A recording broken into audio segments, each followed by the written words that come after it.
Ustadz, tolong dijelaskan bagaimana cara membayar kifarat Ramadan dan bertobat nasuha dengan benar. Karena saya dan suami pernah melakukan kesalahan di bulan Ramadan.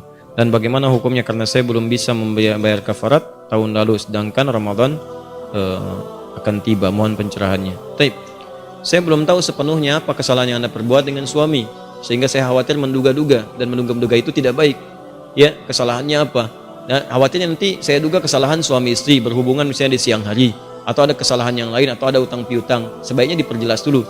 Kalau misalnya kesalahannya adalah kesalahan yang dimaksudkan adalah kesalahan terkait hubungan suami istri di siang hari Ramadan, maka dilihat apakah itu karena ketidaktahuan ataukah dengan penuh pengetahuan dan secara sadar meyakinkan dilakukan. Kalau sadar benar itu tahu, hukumnya tahu, kemudian dikerjakan, maka 3 alternatifnya. Ya, membebaskan budak. Yang kedua kemudian memberi makan 60 orang miskin, atau puasa 2 bulan berturut-turut. Turut-turut. Dan ini bukan pilihan, diambil yang paling sulit dulu.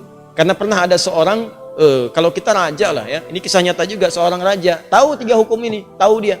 Maka dia sengaja berhubungan dengan istrinya di siang hari Ramadan. Sudah selesai, dia panggillah seorang mufti. Aku kecelakaan katanya. Kecelakaan, aku melakukan hubungan. Tolong Anda kumpulkan 60 orang miskin, saya mau berikan. Ya, apa kira-kira kafaratnya? Benar seperti itu? Kata muftinya, mohon maaf Baginda, yang Baginda simpulkan kurang tepat. Yang harus Baginda lakukan sekarang adalah, mohon maaf, Baginda harus puasa 2 bulan berturut-turut.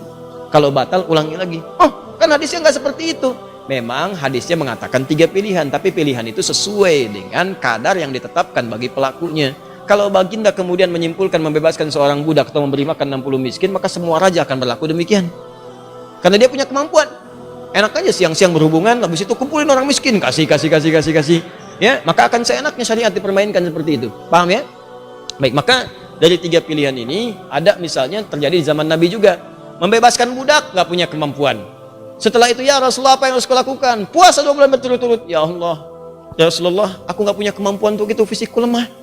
Udah lemah, ngelakuin lagi gitu kan.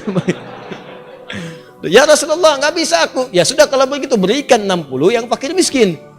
Ya Rasulullah, aku orang paling miskin di sini. Berikan 60 miskin, aku orang paling miskin. Nabi ketawa mendengar itu. Setelah ketawa, Nabi pulang ke belakang. Dari belakang Nabi bawakan kemudian makanan. Nih, buat kamu, bawa ke rumah, nggak usah nanya lagi.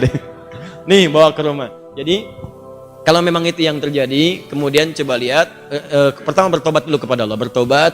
Ya, sampaikan kemudian permohonan ampunan kepada Allah dengan tobat yang benar, tangisi itu, minta ampunan kepada Allah. Kemudian lihat diantara itu yang bisa Anda kerjakan. Membebaskan budak itu nggak mungkin sudah tidak ada. Puasa yang Anda bisa kerjakan dicoba. Kalau kemudian Anda tak mampu dengan itu semua, maka Anda mencoba memberikan makanan kepada orang-orang miskin seperti yang tertera dalam riwayat-riwayat yang sahih seperti yang tadi kami sampaikan. Semoga Allah memberikan kemuliaan-kemuliaan. Kalau kasusnya berbeda dengan ini, maafkan saya karena saya tidak tahu kasusnya secara spesifik seperti apa. Ya, wallahu taala a'lam bissawab.